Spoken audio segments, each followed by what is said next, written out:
अस्सलाम वालेकुम।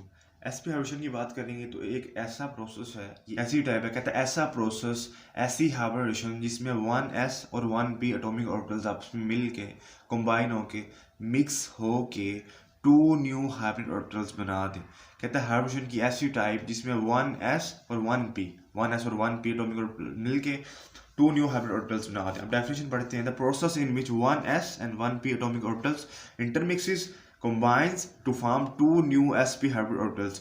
क्योंकि हमने दो कंबाइन किए, दो एटॉमिक ऑर्बिटल्स को कंबाइन किया है, मिलाया है, तो जाहिर सी बात है हमें रिजल्ट में भी कितने मिलेंगे, 2 मिलेंगे। और जो 2 न्यू हाइब्रिड ऑर्बिटल्स होंगे उनको हम कहेंगे sp हाइब्रिड ऑर्बिटल्स। ऐसा हम क्यों कहेंगे? क्योंकि ये sp हाइब्रिडेशन के बाद बने।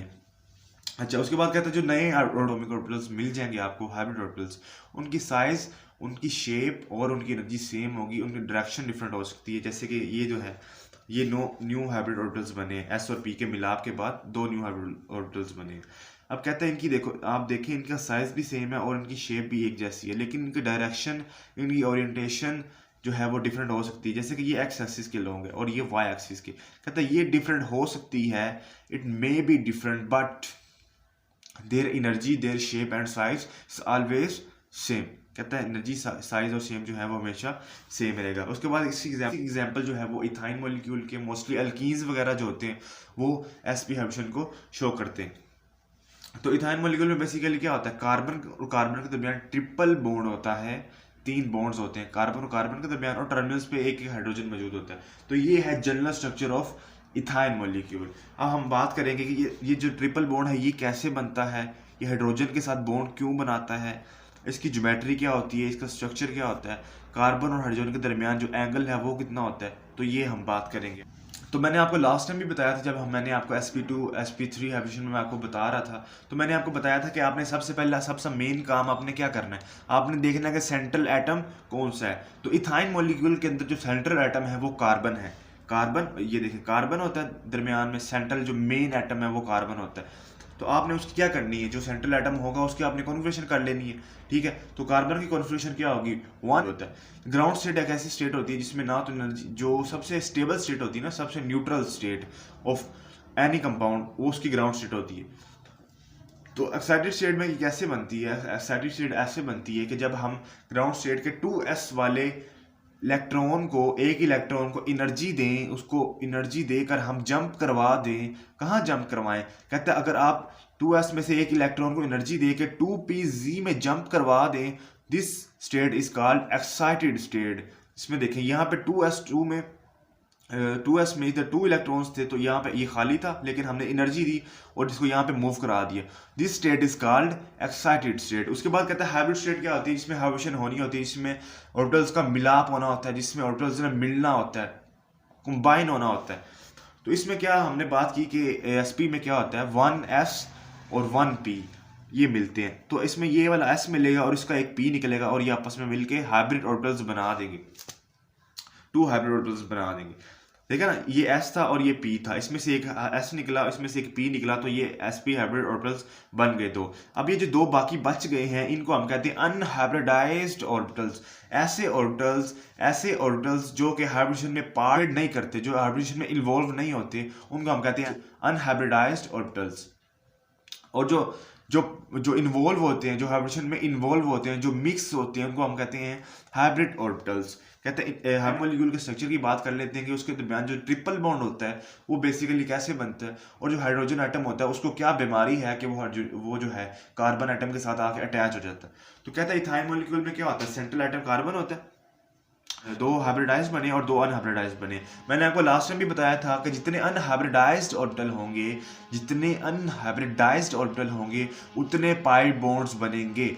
sp2 हाइब्रिडेशन में 1 अनहाइब्रिडाइज्ड ऑर्बिटल था, सिर्फ 2pz था, तो उसमें कितने पाई बॉन्ड्स बने थे, 1 pi bond is formed in sp2 hybridisation. लेकिन कहता है इसमें कितने हैं, कहता है इसमें तो 2 हैं, देन 2 अनहाइब्रिडाइज्ड ऑर्बिटल है। लो जी, कितने बनेंगे, कहता है 2 आपके पास पाई बॉन्ड्स बनेंगे। sp2 में 1 बना था, इसमें क्योंकि उसमें 1 था, इसमें 2 अनहाइब्रिडाइज्ड ऑर्बिटल है, तो इसमें जो पाई बॉन्ड्स है वो कितने बनेंगे, कहता है 2 बनेंगे। अब ये वाले, ये जो एक ग्रीन से मैंने शो किया, एक रेड से किया, ये हैं अनहाइब्रिडाइज्ड ऑर्बिटल, जिन्होंने हाइब्रिडेशन नहीं की, जिन्होंने हाइब्रिडेशन में हिस्सा नहीं लिया।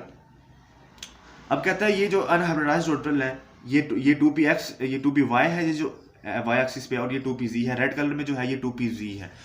अब कहता है ये जो है ये ऐसे अपने आप को ऐसे अरेंज करने की कोशिश करेंगे कि इनके दरमियान रिपल्शन कम से कम हो, स्पेस ज्यादा से ज्यादा हो, ठीक है। तो ये अपने आप को इस तरह कार्बन के इर्द गिर्द अरेंज कर लेंगे। अब क्या होता है, मैंने आपको बताया कि 2 अनहाइब्रिडाइज्ड ऑर्बिटल तो 2 पाई बॉन्ड बनेंगे। कैसे बनेंगे, ये आपस में पैरेलल ओवरलैपिंग कर लेंगे, अपने दुख बांट के 2 पाई बॉन्ड्स बना देंगे।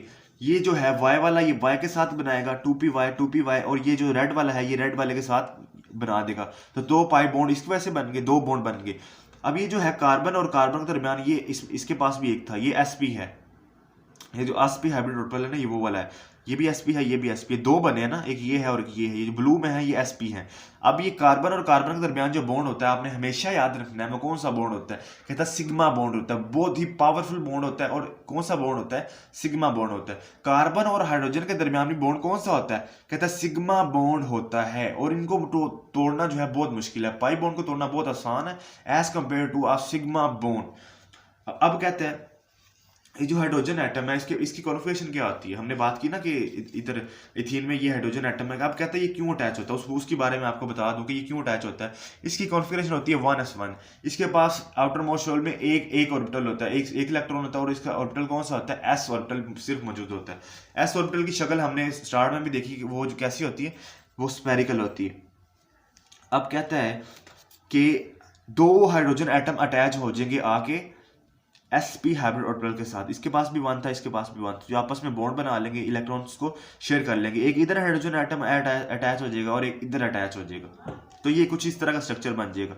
ये देखें, अब 2 जो है ना, ये वाले जो 2 हैं ये हैं पाई बॉन्ड्स जो अनहाइब्रिडाइज्ड ऑर्बिटल्स ने बनाए हैं। और ये जो नीचे वाला है ये कौन सा है, ये सिग्मा बॉन्ड है, ये कार्बन और कार्बन के दरमियान सिग्मा बॉन्ड है। अब कार्बन और हाइड्रोजन के दरमियान कैसे बना, मैंने आपको बता दिया कि ये जो हाइड्रोजन है ये उसके साथ अटैच हो जाता है आके, इसकी शक्ल कैसी होती है, स्फेरिकल, और ये उसके साथ अटैच होकर अपना जो है इलेक्ट्रॉन्स को शेयर कर लेता है। बस इतनी सी बात थी। अब ज्योमेट्री की बात कर लेते हैं कि ज्योमेट्री कौन सी होती है, कहते हैं लीनियर होती है। ये देखे ना, लीनियर का मतलब होता है एक स्ट्रेट लाइन सीधी ऐसे बिल्कुल। तो कहते हैं इसकी ज्योमेट्री कौन सी होती है, लीनियर ज्योमेट्री शो करता है एक इथाइन मॉलिक्यूल।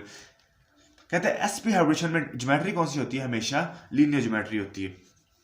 अच्छा, बॉन्ड एंगल कितना होता है, आपको पता है कि जब एक स्ट्रेट लाइन हो, ऐसे एक स्ट्रेट लाइन हो, तो उसके दरमियान एंगल कितना होता है, 180 डिग्री होता है। That's it. I hope so आपको समझ आई होगी। और अगर आप ये बिल्कुल आप अगर ऐसे लिखेंगे सेम, अगर आप यही कॉपी पेस्ट कर देते हैं अपने पेपर में, तो आपको फुल मार्क्स मिलेंगे। और अगर आपको आपका एग्जामिनर फुल मार्क्स ना दे तो आप मुझे कमेंट्स में बता सकते हैं, ताकि हम एग्जामिनर से पूछ सकें। वस्सलाम। और अगर आपको वीडियो अच्छी लगी हो, आपको कुछ पल्ले पड़ गया हो आपके, तो आप काइंडली सब्सक्राइब मारें, और यार ज़्यादा से ज़्यादा शेयर करें, लाइक्स करें। वस्सलाम।